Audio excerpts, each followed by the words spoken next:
The Amazonian princess has faced off against the god of war on numerous occasions. Here are 15 times Wonder Woman battled Ares in the comics. For one of the DC Trinity's archenemies, Ares is strangely overlooked in the pantheon of DC villains. Ask anyone with a cursory interest in comics to name the archenemies of Superman and Batman, and you'll hear the answers Lex Luthor and Joker faster than the blink of an eye. Ask about Wonder Woman's main foe, and you're more likely to hear about Cheetah, or simply the world of man, before getting to Ares.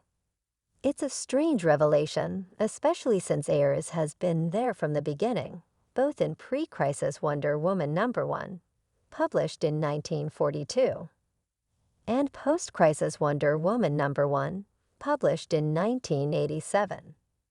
Some of the underrated ranking may arise from Ares' complex relationship with both Wonder Woman and the Amazons. At various times throughout Wonder Woman's publication history, Ares has been Wonder Woman's grandfather, Wonder Woman's brother-uncle, the god of war, the god of conflict, Mars, and a New York crime boss, among others.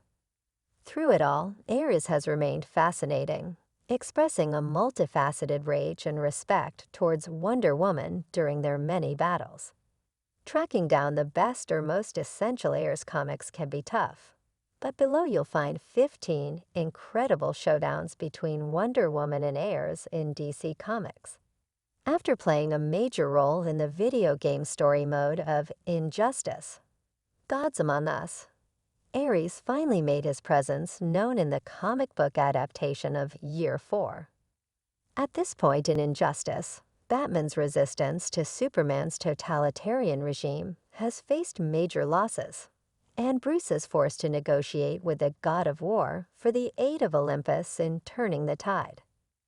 Unsurprisingly, Ares is playing both sides of the battle and beating the drums of war between the gods of Olympus and heroes of the DC Universe.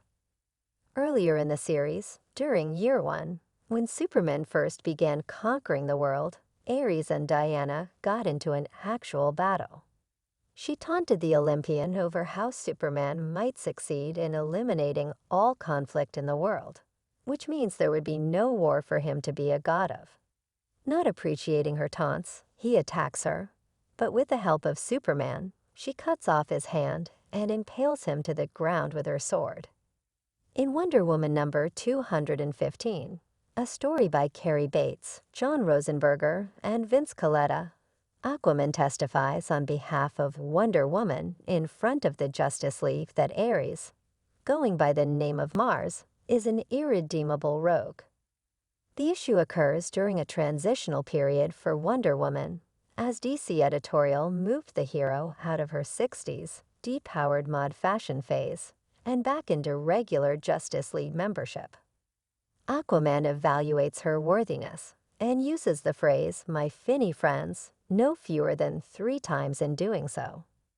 Wonder Woman and Aquaman find themselves embroiled in Mars' plot to pit Atlantis and Paradise Island at war with one another. The entire issue is as Bronze Age as it gets. Aquaman uses a rare lungfish, like a tape recorder, to play back Mars' own words to incriminate him, with a neat and tidy resolution for the Justice League to confirm Mars' guilt. DC Comics' digital-first initiative produced some wonderful reads, including the Wonder Woman anthology series Sensation Comics from 2014 to 2015. The New Look Sensation followed allowed for a variety of creators to take on different aspects of Wonder Woman's mythology, and in Sensation Comics #33 to #35, we get to see a version of Wonder Woman versus Ares. While Wonder Woman attempts to negotiate a peace treaty in war-torn Africa, Ares responds to the nation's cries for vengeance and raises an army of dragonborn Spartoi to crush the trees. After Wonder Woman makes short work of Ares' lizard army, we are treated to one of the best hand-to-hand clashes between the two in recent memory. Wonder Woman ultimately bests Ares, running her sword through his back, although not his black heart. If you're looking for great modern Wonder Woman comics to check out, Greg Rucka's time writing Diana in the early 2000s definitely stands out. Following the graphic novel Wonder Woman, the Haiktia, in which Wonder Woman squares off with Batman, Wonder Woman number 196 kicks off a story arc, down to earth, largely centered around the machinations of Ares and the gods of Olympus. Rucka and artist Drew Johnson's Ares is a new, modernized look, forgoing the epic Roman armor for an open jacket, warrior scars, and the world's worst case of red eye. In a confrontation with Diana, Ares also forsakes his title as God of War and tells Diana he is now the god of conflict.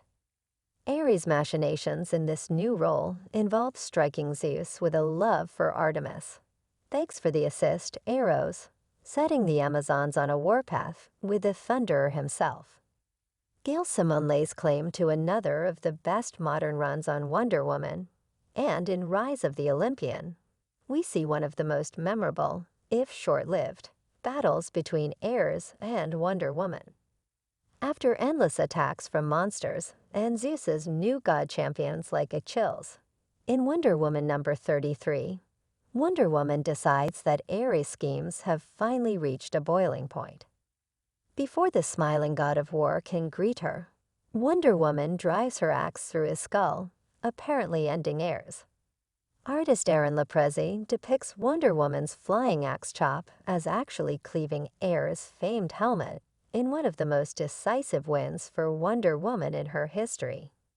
Even Ares' father, Zeus, tells Diana that she need not feel remorse for slaying Ares, which is a solid indicator of the type of father-son relationship Zeus has with his children. Brian Azzarello and Cliff Chiang's new 52 run on Wonder Woman significantly redefines the relationship between Ares and Wonder Woman, with Wonder Woman becoming the surprise protege to the longtime god of war, as well as his younger sister.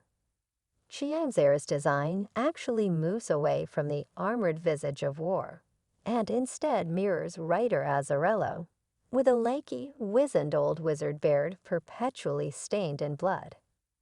Ares and Wonder Woman face off several times throughout the lengthy New 52 run, but their most notable encounter takes place against Zeus's hyper-powered firstborn.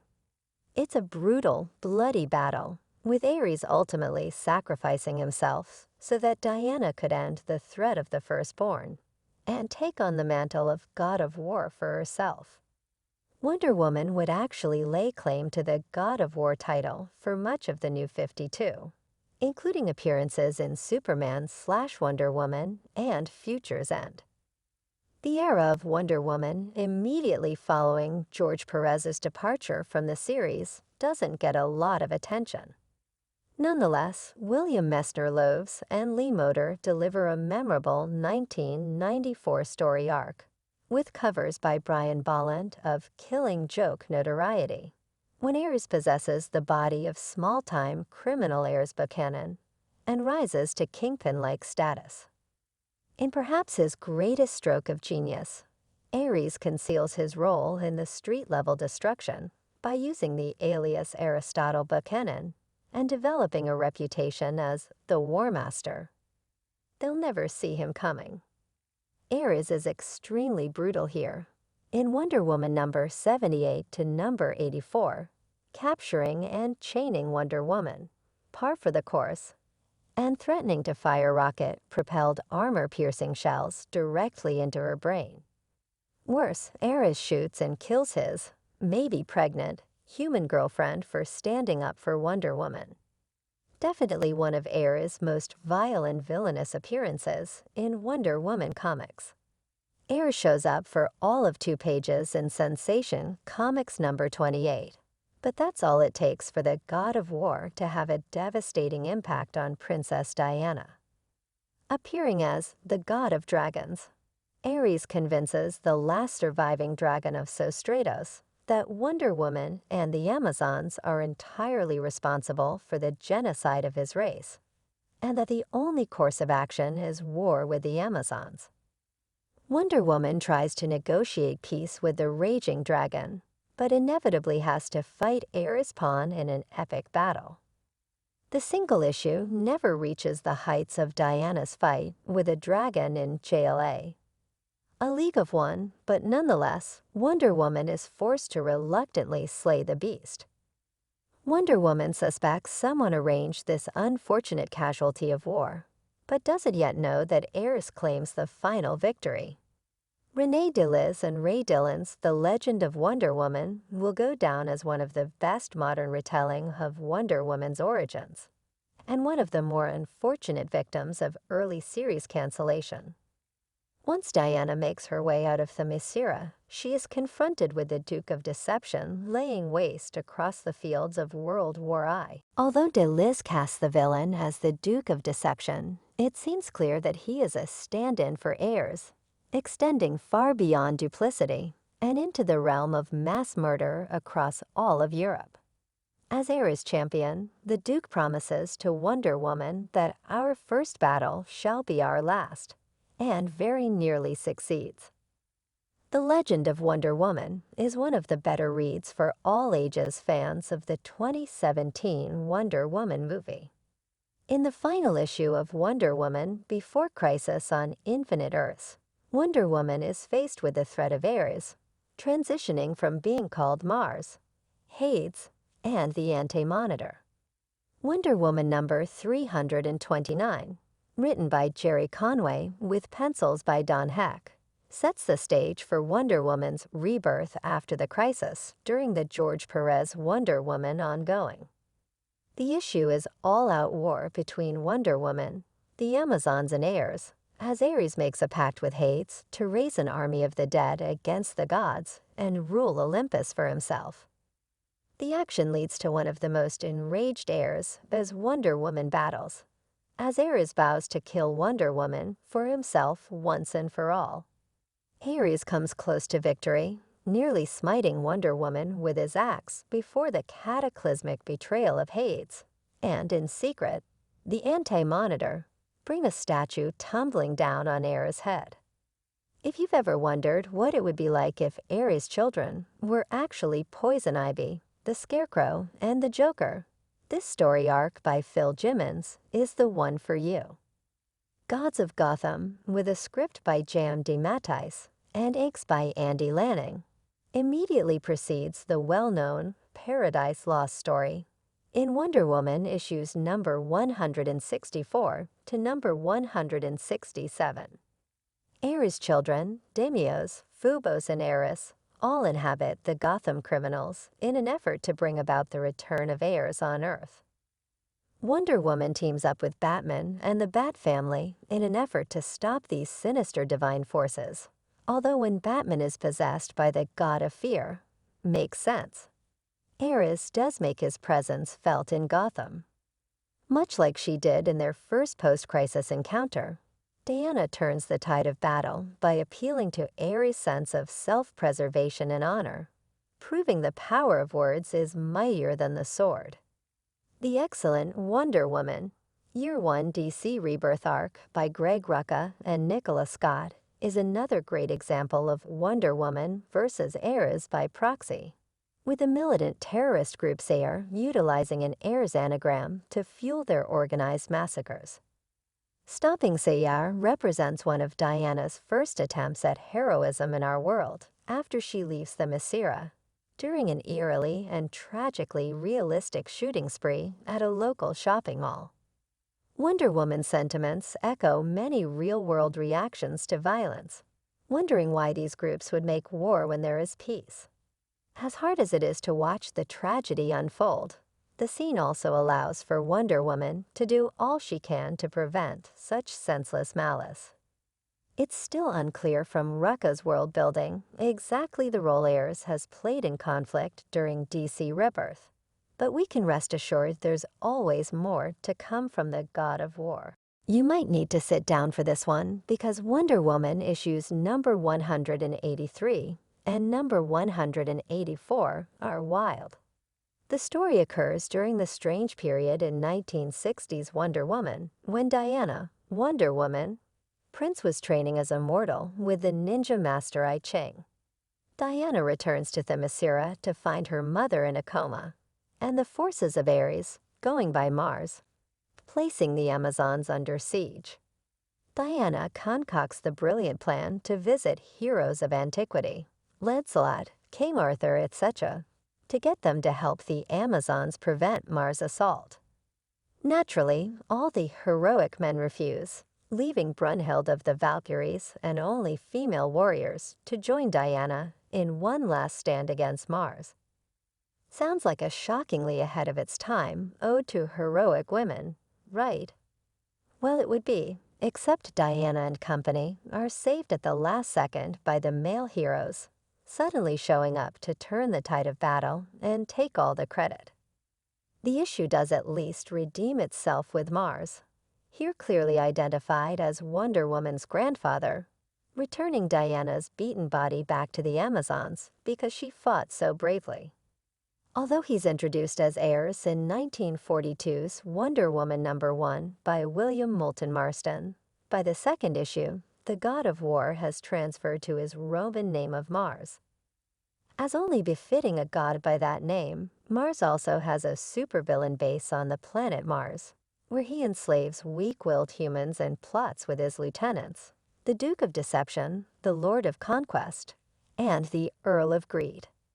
These earliest battles between Wonder Woman and Mars are beyond wonderful, with Mars playing the role of overconfident general, and Wonder Woman standing up for those who can't despite the immense risk to her own life. Ares Aka. Mars is also more clownish in these early appearances, laughing boisterously and choking out his own Duke of Deception for failing him, like a Roman Homer in Bart Simpson. There's a reason you hear about George Perez's Post-Crisis on Infinite Earths run on Wonder Woman so much, and it's because of his age-defining treatment of both Wonder Woman and heirs. Perez placed particular focus on the gods of Olympus, with the power-hungry, war-obsessed heirs identified as the embodiment of all evil whom Wonder Woman exists to protect against. Plus, Perez moved heirs out of a Shakespeare in the Park rendition of Julius Caesar and into some gloriously menacing blue and black armor. The beauty of Perez's first story arc, subsequently heralded Gods and Monsters, is that it introduces heirs as our core antagonist in issue #1, but then steadily escalates the conflict before a final, ultimate showdown between Wonder Woman and heirs. After battling a demon of decay and Ares' children, primarily Deimos and Phobos, Wonder Woman has the pinnacle of god-sized battles against the all-powerful heirs. Wonder Woman risks life and limb, but in the end convinces heirs that his plot to provoke World War IA between the United States and Russia would lead to his demise, as it would leave no one on Earth to worship him. It's an epic battle, perfect resolution, and stands the test of time as the greatest moment in Wonder Woman vs. Heirs comics. Thank you very much for watching this video. Please subscribe our channel, Jane Foster.